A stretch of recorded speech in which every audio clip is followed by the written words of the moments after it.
Assalamualaikum warahmatullahi wabarakatuh. Waalaikumsalam warahmatullahi wabarakatuh. Bismillahirrahmanirrahim. Alhamdulillahi rabbil alamin. Wassalatu wassalamu ala ashrafil anbiya'i wal mursalin. Sayyidina wa maulana Muhammadin wa ala alihi wa ashabihil mujahidin at-tahirin. Amma ba'du, subhanaka la ilma lana illa ma 'allamtana innaka antal alimul hakim. La hawla wa la quwwata illa billahil aliyyil azim. Saudara-saudara kaum muslimin, terutama adik-adik para remaja dan pemuda yang saya cintai. Apabila seseorang akan membangun rumah, tentu saja dia akan mengadakan beberapa pilihan. Sejak dari memilih lokasi di mana rumah itu akan didirikan, sampai kepada menentukan bahan-bahan kualitas yang akan dipakainya, sampai kemudian kepada wujud dan bentuk rumah yang akan ditinggalinya. Demikianlah bahwa untuk membangun sebuah rumah yang hanya untuk menaungi kehidupan di dunia ini, kita mengadakan berbagai macam pilihan.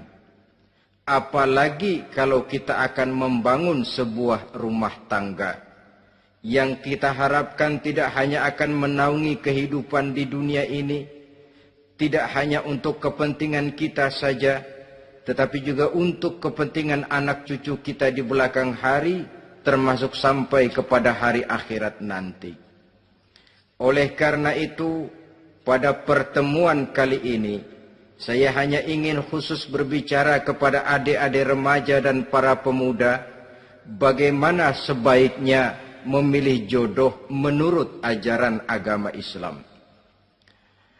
Dalam Al-Quran, Allah subhanahu wa ta'ala menjelaskan, Zuyyina linnasi hubbus syahawati minan nisa. Bahwa manusia, apapun jenisnya, asal dia bernama manusia, dihiasi dengan perasaan cinta kepada perempuan.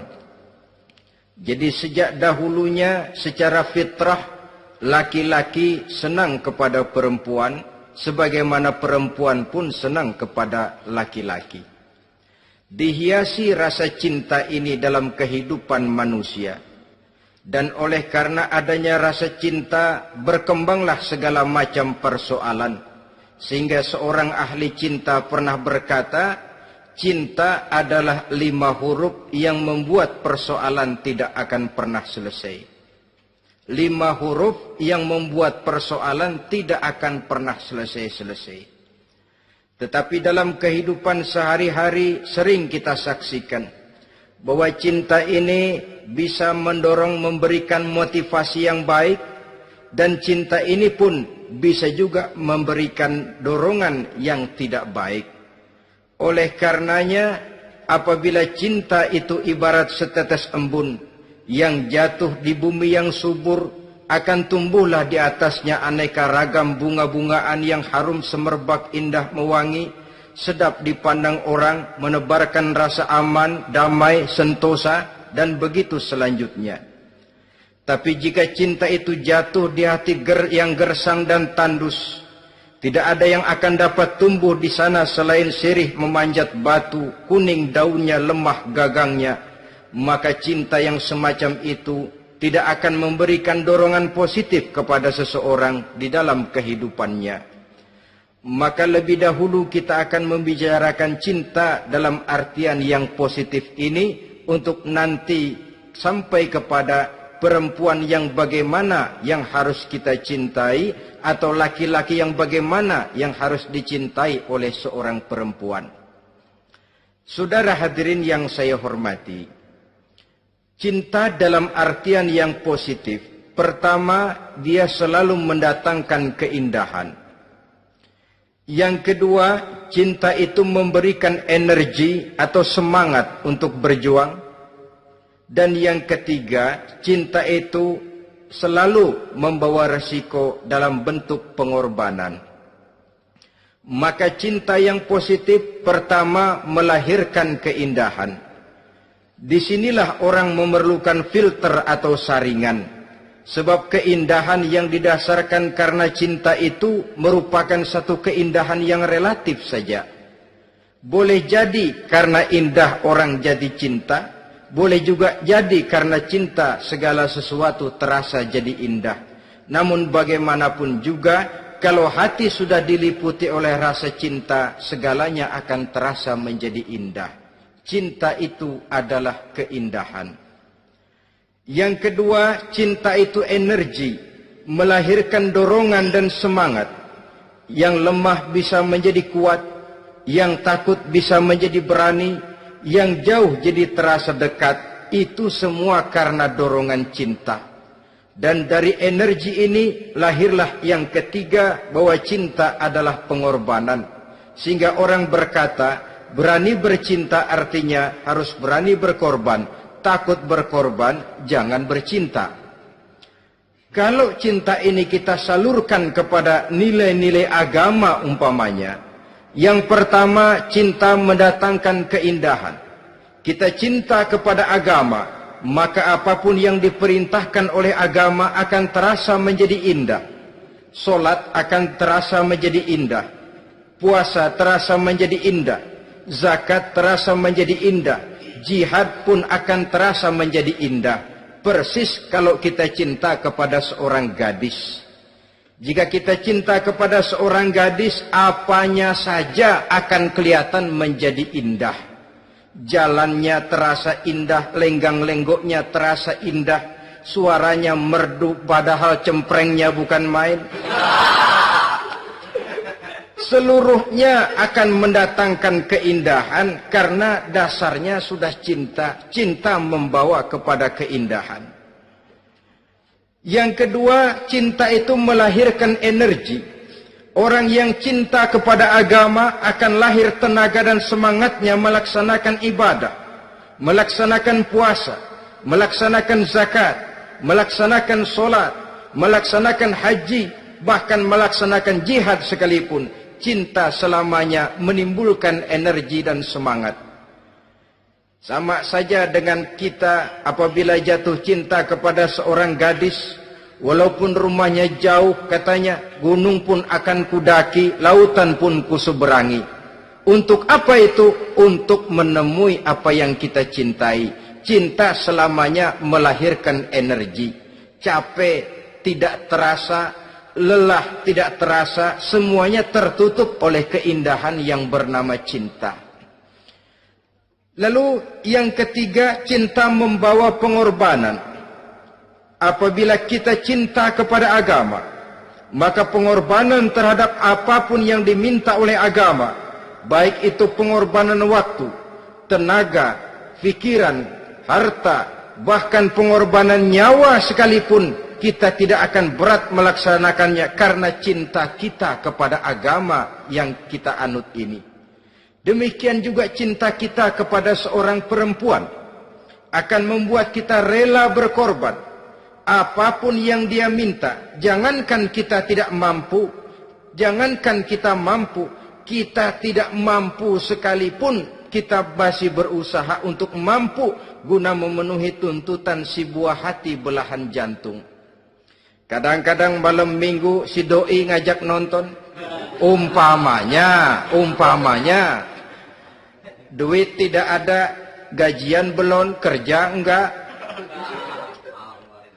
Timbullah inisiatif. Entah sepatu kita jual ke tukang loa, entah celana mampir dulu ke tempat lain. Yang penting kita berkorban untuk memenuhi permintaan si buah hati belahan jantung. Ketika itu pengorbanan sudah tidak kita rasakan lagi. Bahkan pengorbanan yang paling pedih sekalipun, dalam gurau, dalam bercanda misalnya, dicubit kita oleh kekasih kita, pedih bukan main, terkelupas kulit, mengalir darah, bukan nangis, nyengir. Malah kadang-kadang minta tambah dicubit lagi. Itulah romantikanya cinta, sanggup membuat orang berkorban, melahirkan energi dan semangat, menambah keindahan dalam kehidupan, sepanjang dia dalam artian yang positif. Kalau demikian masalahnya, di dunia yang penuh dengan perbenturan nilai sekarang ini, orang sering salah jalan bagaimana memilih jodoh untuk membangun rumah tangga yang bahagia. Jangan lupa bahwa membangun rumah tangga ini bukan hanya untuk 1-2 bulan, bukan hanya untuk 1-2 tahun, bahkan bukan cuma untuk kehidupan dunia, lebih daripada itu pun untuk menunjang kebahagiaan di akhirat. Oleh karenanya, memilih jodoh bukan satu hal yang mudah, bukan satu hal yang bisa dilaksanakan sambil lalu, tetapi memerlukan penelitian, memerlukan pengamatan yang mendalam. Apa petunjuk agama tentang itu? Dengan kata lain, bagaimana seharusnya seseorang memilih jodoh dalam kehidupannya? Ini tentu saja sumbangan moral buat adik-adik remaja dan para pemuda yang lagi kebingungan memilih jodoh, atau barangkali buat bapak-bapak yang kepengen nambah lagi.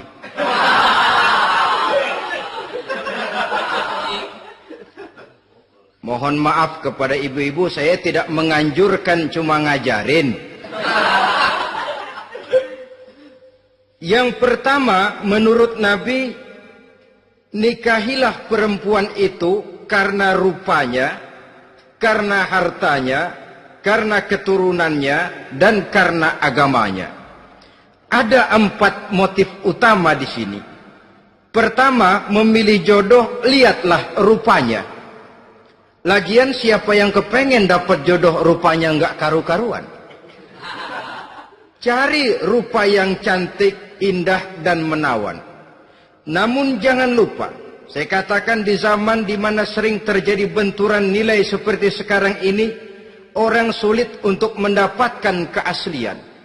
Di mana teknologi sudah sedemikian canggih, di mana ilmu kedokteran sudah sedemikian maju, maka berbagai macam rupa bisa dibentuk dengan apa yang dinamakan operasi plastik misalnya. Yang pesek bisa dibikin mancung, kuping yang kelebaran bisa dibikin sedang, pipi yang kembung sebelah bisa dibikin rata, janggut yang tidak menarik bisa dibikin bak lebah bergantung katanya. Oleh karena itu, kalau pilihan hanya tertuju kepada rupa yang cantik saja semata-mata, kita sudah melakukan satu kesalahan yang sangat besar. Sebab apa? Diperingatkan oleh Nabi melalui hadis Ibnu Majah, Bazar dan Baihaqi dari Ibnu Umar. Janganlah kamu kawini seorang perempuan karena kecantikannya, sebab kecantikan boleh jadi akan mencelakakan. Jangan juga kamu kawini perempuan karena hartanya, sebab kekayaan biasanya akan mendatangkan kesombongan. Tetapi kawinilah karena agama dan akhlaknya, karena itulah yang akan membawa kepada kebahagiaan. Saudara-saudara kaum muslimin, terutama adik-adik remaja dan para pemuda, dikala usia puber, apalagi mata baru terbuka, awal balik namanya, remaja sering kehilangan filter. Pokoknya asal ngelihat rupa yang sudah lemot, denok, geboy,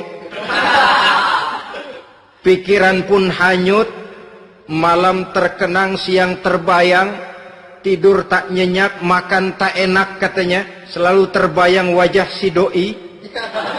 Dikala itu orang kehilangan pertimbangan bahwa rupa yang cantik kadang-kadang sering menipu. Diriwayatkan oleh Imam Ibnu Abbas, satu hari ketika sedang kumpul dengan para sahabat, lewatlah orang dengan potongan ya, potongan orang kaya. Kelihatan kan, orang kaya sama orang miskin jalannya aja lain kan.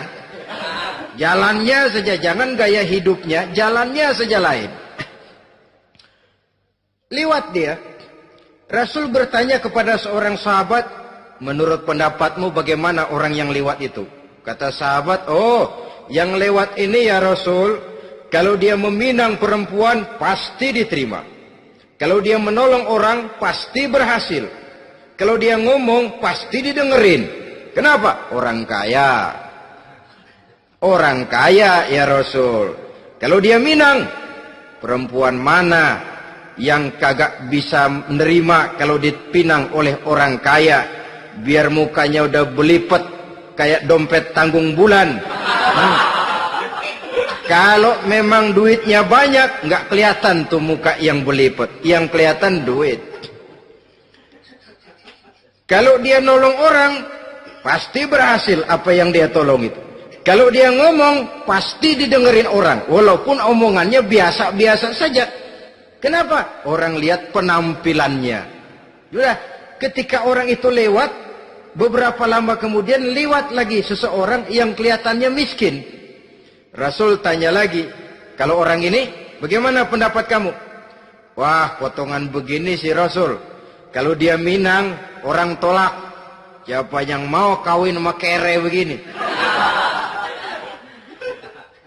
Kalau dia nolong orang, pasti nggak berhasil. Kalau dia ngomong, kagak bakalan ada yang mau dengerin. Siapa yang mau dengerin orang susah ngomong? Setelah orang itu lewat, apa kata Rasul? Orang yang terakhir, yang lewat ini, yang barusan lewat, jauh lebih baik dari yang pertama yang lewat tadi. Jauh lebih baik. Maksud dari ucapan ini, Rasul sebenarnya mendidik para sahabat jangan tertipu oleh penampilan. Sebab penampilan tidak selamanya mencerminkan keaslian. Apalagi di zaman sekarang. Salon di mana-mana bejibun. Alis mata bisa dibikin. Pipi bisa dicat. Yang pinggir kuning, yang tengah merah. Di sebelah merah ada yang kehitam-hitaman, persis orang kepentok tiang listrik.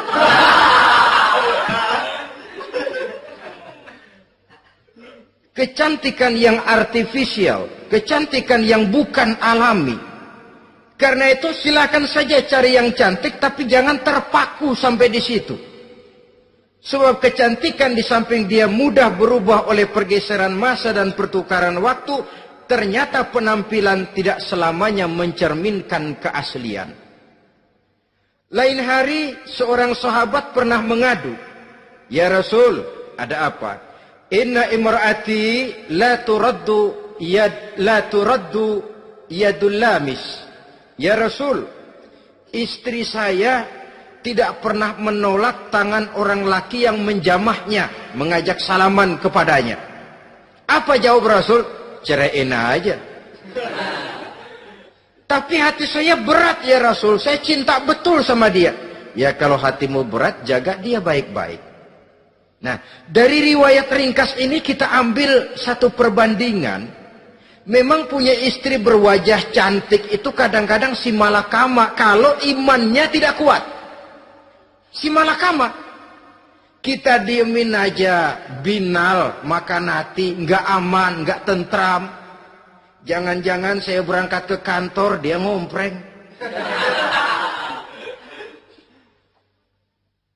Buah si malakama, seperti orang tadi, ya Rasul.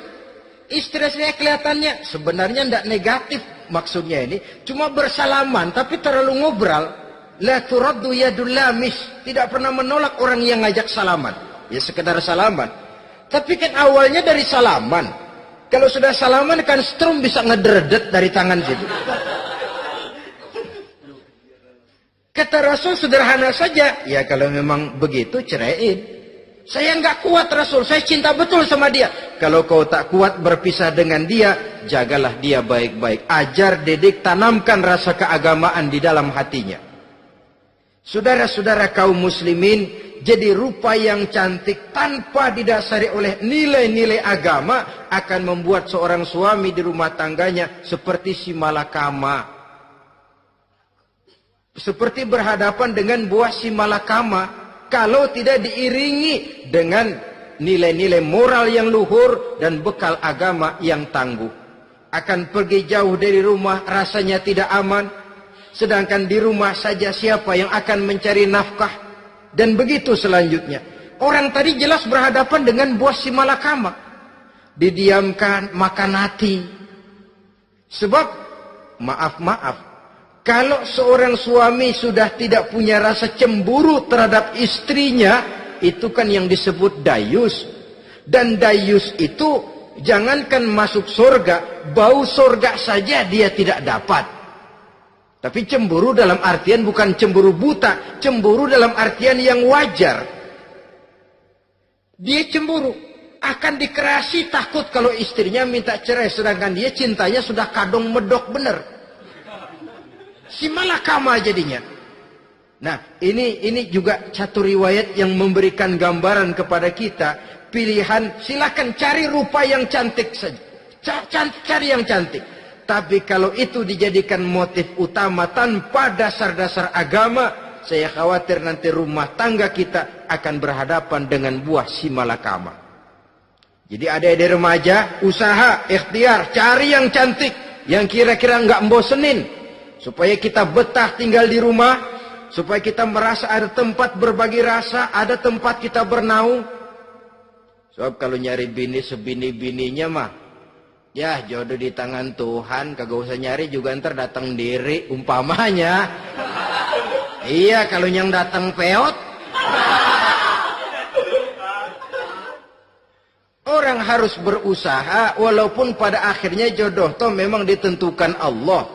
Kan 3 hal yang kita tidak bisa menentukan itu katanya. Maut, rezeki, jodoh. Itu yang masuk mysterious problem. Problem yang misterius. Maut, misterius. Kapan kita mati, kita sendiri tidak tahu. Tahun depan, 50 tahun lagi, 100 tahun lagi, tidak pernah seorang pun diberitahu. Tapi yang pasti dia bakal datang. Kapan dan di mananya kita tidak tahu. Bisa di rumah, bisa di masjid, ya alhamdulillah. Bisa di majelis taklim, syukur. Bisa di medan perang membela agama, bagus.